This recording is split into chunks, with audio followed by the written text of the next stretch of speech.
Oke, jadi selama kerusuhan di Indonesia ini kejadian, Koko, aku, sama Raymond Halo. lumayan komitmen. Kita berkomitmen untuk memberi donasi di setiap video baru yang kita bikin kepada ojol-ojol di jalan sana yang memperjuangkan 17+8 tuntutan rakyat untuk pemerintah ini. Jadi walaupun kita ada di luar negeri, walaupun kita ada di Singapura, walaupun ada di Australia, kita masih mau memperjuangkan, mau membantu Indonesia ya.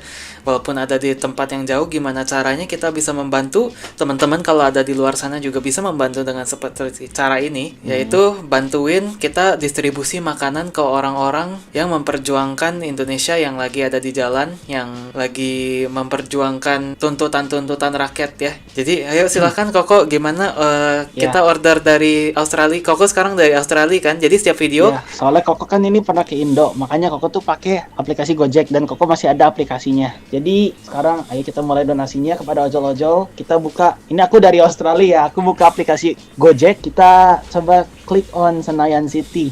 Soalnya gedung DPR kan depannya Senayan ya. Coba kita set address ke Senayan. Kita sekarang beli makanan yang bikin kenyang apa nasi? Apa yang sehat ya? Nasi deh.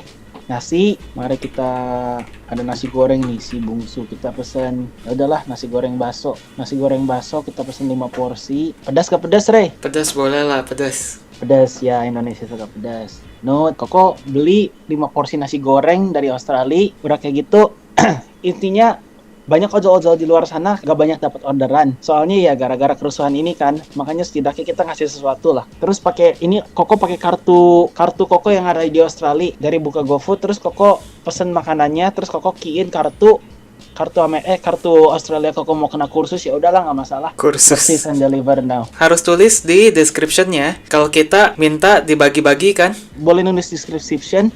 Nanti begitu drivernya datang, kita tinggal apa ya? Kita tinggal ngechat sama dia aja. Ini makanannya nggak perlu diantar mas, buat mas aja bagi-bagi sama ojol yang lain. Salam dari Australia sama Singapura. Salam Kita dari Ngopi Merantau. Kita adalah WNI diaspora di luar negeri yang ingin ikut berkontribusi dalam kerusuhan ini. Kita ya mau ngasih bagi-bagi makanan lah ke kalian. Jadi semangat buat enacting 17+8 itu. Dapat driver langsung ngomong aja mas, gak usah dikirim. Mas, nggak apa-apa, nggak usah dikirim, dibagi-bagi aja sama mitra ojol atau keluarga aja. Salam dari Australia. Setiap episode kita dedikasikan sekitar $10 ya buat masyarakat sampai kekacauan ini selesai. Maaf, nggak apa-apa, nggak usah dikirim, dibagi-bagi aja sama mitra ojol dan keluarganya. Baik, saya ke sana. Oke, I'm on my way.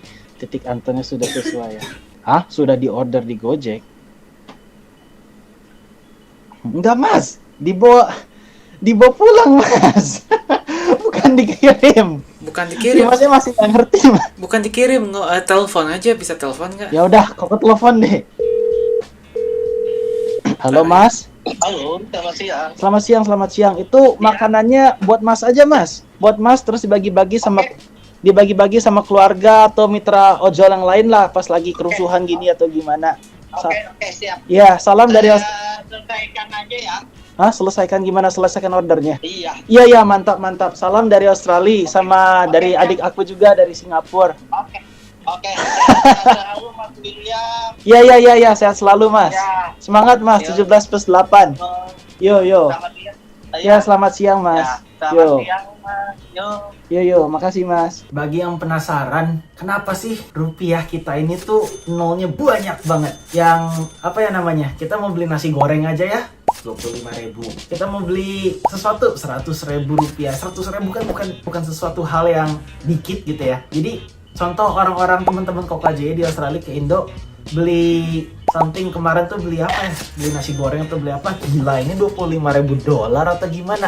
Kalau dibikin jadi dolar kan kelihatannya banyak gitu ya, padahal sedikit gitu. Kenapa itu? Koko mau ngebahas beberapa faktor yang Koko dulu juga pernah jelasin beberapa kali sama Raymond. Sekarang Koko backup sama beberapa history lah apa yang pernah kejadian di Indonesia.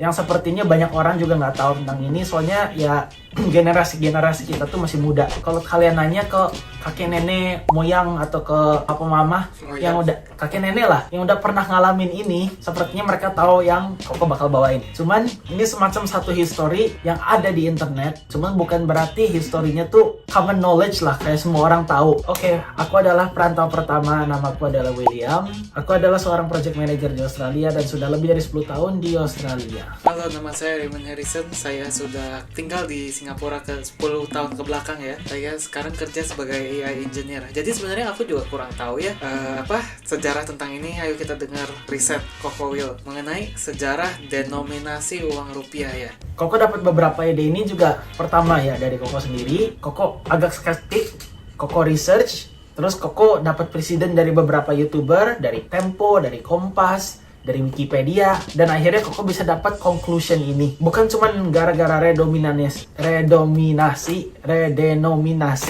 cuman gara-gara ada beberapa faktor lainnya juga. Mari kita grab kopi kita masing-masing. Hari ini gua mau wine, cuman ayo kita ngobrol santai-santai sambil kita mendiskusi ini tuh isu kenapa sih? Udah habis nunggu.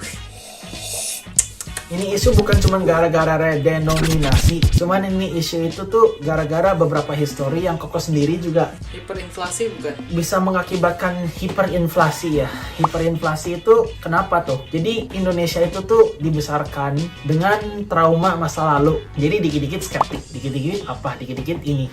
Kenapa? Soalnya masa lalunya pernah kejadian-kejadian yang aneh. Makanya Indonesia itu bisa seperti sekarang. Salah satu alasannya dulu tuh di tahun 1950 ini pertama. Di tahun 1950 sebelum itu pas Indonesia baru merdeka tuh, Indonesia tuh mencetak duit 1 rupiah, 1 dolar, mirip-mirip lah. Jadi ada 1 rupiah dan Indonesia dulu tuh ada centnya, ada Indonesian cent.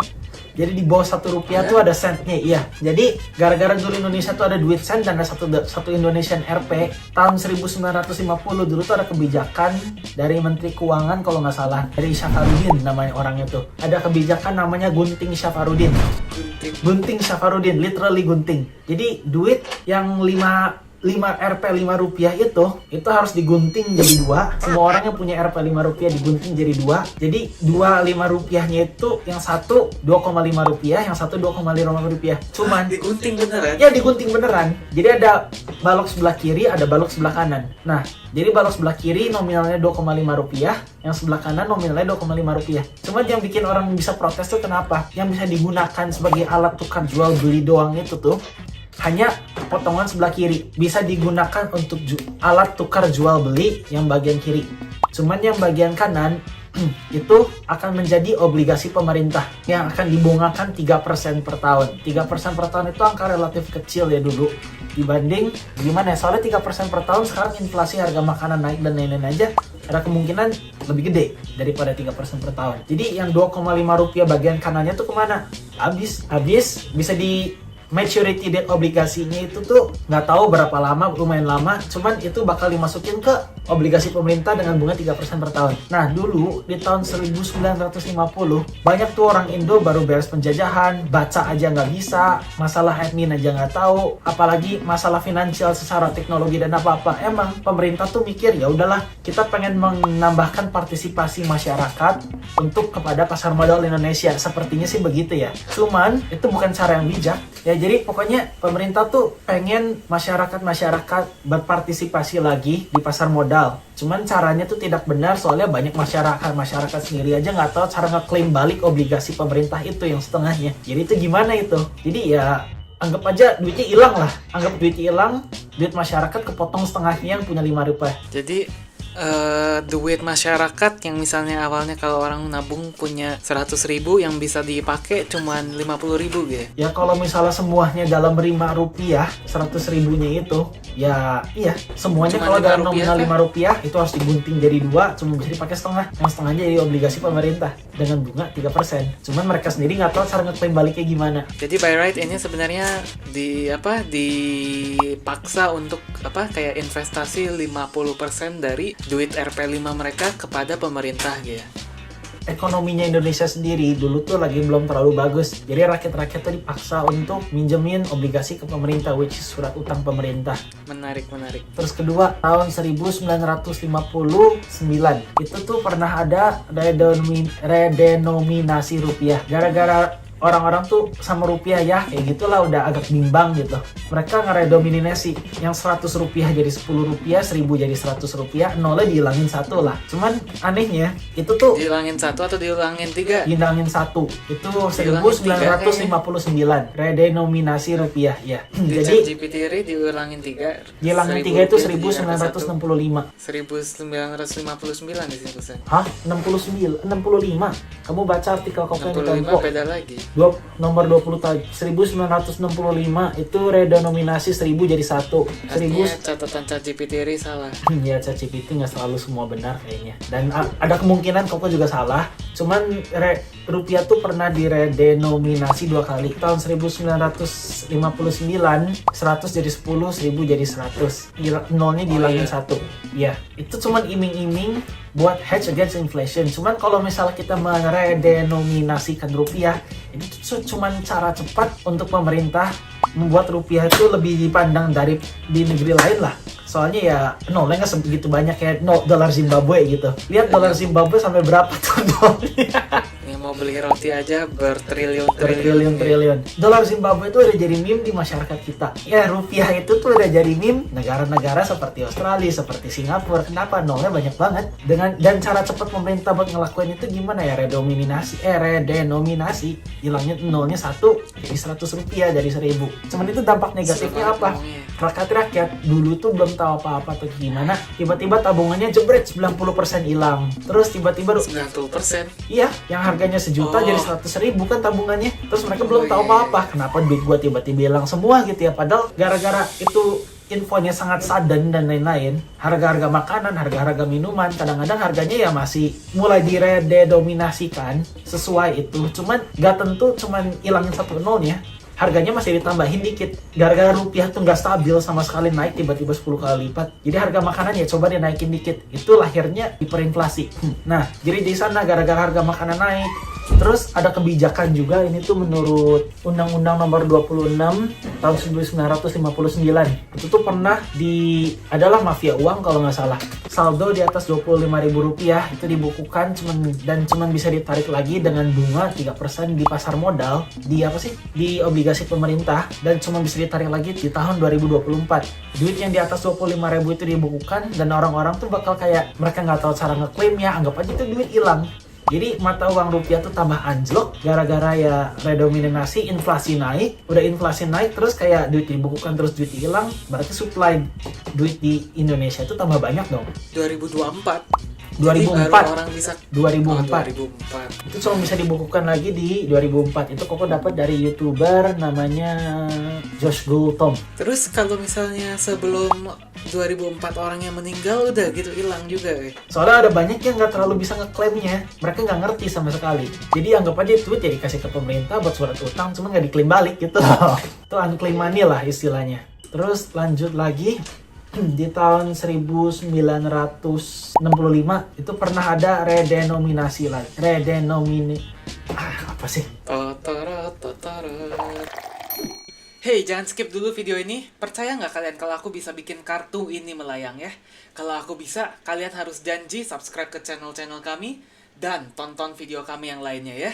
Ayo kita lihat. Hey, melayang beneran ini. Sesuai janji.